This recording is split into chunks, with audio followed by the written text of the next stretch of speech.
안녕하세요. 7월 16일 목요일 아침마다 새로운 이성진 목사입니다.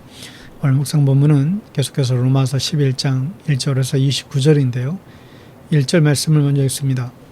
그러므로 내가 말하노니 하나님이 자기 백성을 버리셨느냐? 그럴 수 없느니라.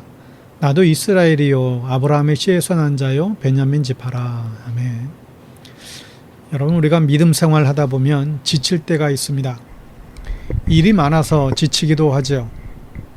또 그러나 일이 많아서라기보다는 보람이 없어서 더 많이 지칠 때가 있지요. 여러분은 지칠 때 어떻게 해야 하겠습니까? 구약 성경에 나오는 엘리야의 이야기를 여러분 기억합니다. 엘리야가 갈멜산에서 바알 선지자 450명과 싸웠어요. 그리고 멋있게 이겼잖아요. 하늘에서는 3년 동안 안 내리던 비가 내리기 시작했고 바알 선지자 450명도 모두 죽였습니다.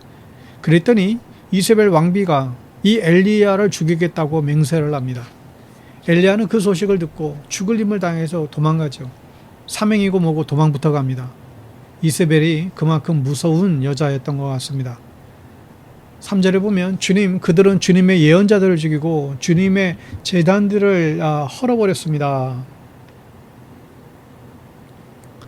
남은 것은 나 혼자밖에 없는데 그들은 내 목숨마저 찾고 있습니다. 엘리야는 하나님께 자신이 얼마나 지쳤고 또 얼마나 괴로운 상황인 것을 고백하죠. 그러자 하나님께서는 이 지친 엘리야를 무엇으로 위로하십니까? 4절에 보면 그런데 하나님께서는 그에게 어떻게 대답하셨습니까? 내가 바알에게 무릎을 꿇지 않는 사람 7,000명을 내 앞에 남겨두었다. 너만 힘들 줄 알지? 아니야, 너와 같은 사람이 7,000명이 더 있다. 자, 여러분, 이게 힘이 될까요? 예, 힘이 됩니다. 정말 힘들 때 나와 같은 처지의 사람을 찾으면 위로를 얻을 수 있죠. 세상 어떤 사람이 주는 위로보다 더 큰 위로를 받을 수가 있습니다. 여러분, 우리가 영적으로나 또 육적으로 여러분 다 지칠 때 믿음의 동력자를 찾으세요. 옆 사람을 정말 우리에게 허락하신 그 동력자라고 여러분 분명히 믿고 믿음의 지체들과의 관계를 잘 해 나가야만 합니다. 하나님의 나라를 같이 바라보는 믿음의 동력자이기 때문에 그렇죠. 여러분 지칠 때마다 서로가 서로에게 힘과 용기가 되어주는 그런 의미 있는 관계들이 되시길 바랍니다. 정말 지치고 힘든 동력자를 찾고 또 그들을 또 위로하는 저와 여러분 될 수 있기를 축복합니다. 여러분 혹시 올리브 나무 말고 감람나무를 보신 분이 계신가요?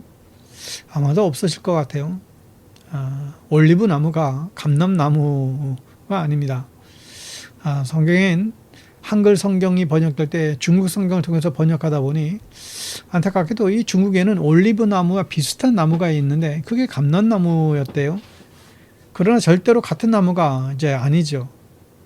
그러나 알지도 못하는 나무라고 하느니 그래도 비슷한 나무로 번역하자라고 성경이 그렇게 번역이 된 게 감람나무를 사용했던 것 같습니다.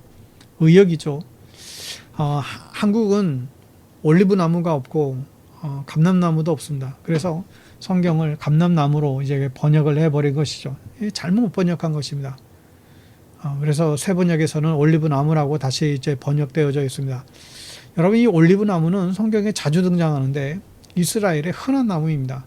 게다가 생명력이 아주 대단합니다.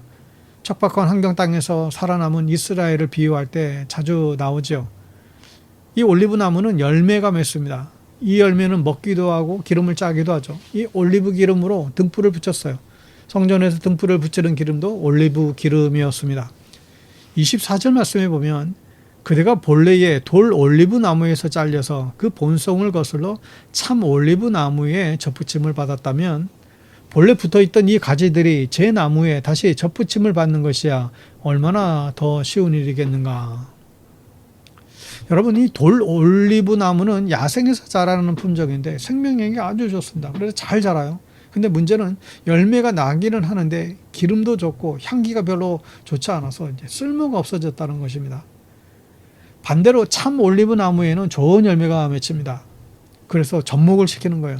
이 유사한 두 식물의 가지를 잘라서 하나로 만드는 것, 이거 우리 접목이잖아요.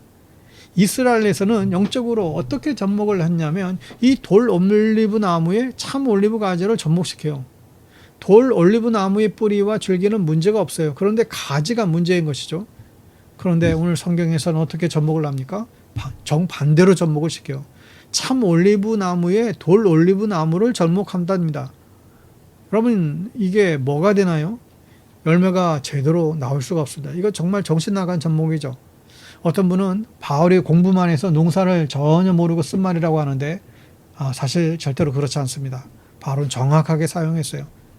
참 올리브 나무는 이스라엘의 유대인을 말합니다. 돌 올리브 나무는 이방인을 가리키죠.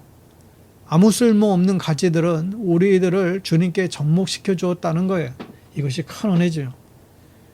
쓸모없이 살다가 죽어야 할 우리들을 주님이 백성 삼아주신 은혜입니다. 열매 없는 우리들도 아끼고 사랑하신 하나님의 은혜이죠. 여러분, 예수 믿고 살면서 열매 맺지 못하는 우리의 모습은 어쩌면 돌 올리브 나무와 같습니다. 돌 올리브 가지를 참 올리브 나무에 고생해서 접붙여 놨어요. 그런데 열매가 안 맺혀요. 얼마나 후회가 밀려오지 않을까요? 오늘 29절에 보면 하나님의 은사로 부르심에는 후회하심이 없느니라. 하나님이 은사와 부르심에는 후회하심이 없다. 하나님께서 우리에게 은사를 주시고 우리를 하나님 백성으로 불러주신 것에는 후회가 하나도 없다라고 합니다. 이 은혜를 어떻게 갚을까요? 이 사랑을 어떻게 갚을까요? 여러분, 우리가 주님께 꼭 붙어서 살아야만 합니다. 요한복음 15장 5절 말씀대로 나는 포도나무여 너희는 가지이다. 사람이 내 안에 머물러 있고 내가 그 안에 머물러 있으면 그는 많은 열매를 맺는다. 너희는 나를 떠나서는 아무것도 할 수가 없다. 여러분, 가지가 나무에서 떨어져 나가면 말라서 죽게 됩니다. 그게 우리의 운명이에요. 그러니 매일 주님과 동행해야 됩니다. 항상 주님의 이름을 부르세요. 늘 기도와 말씀을 떠나지 마시길 바라요.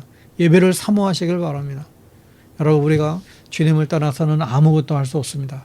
우리를 접붙여 주신 주님의 은혜에 감사하십시오. 그리고 늘 주님의 은혜를 알고 그 은혜에 보답하며 살아가는 여러분 되시기를 예수님의 이름으로 축복합니다.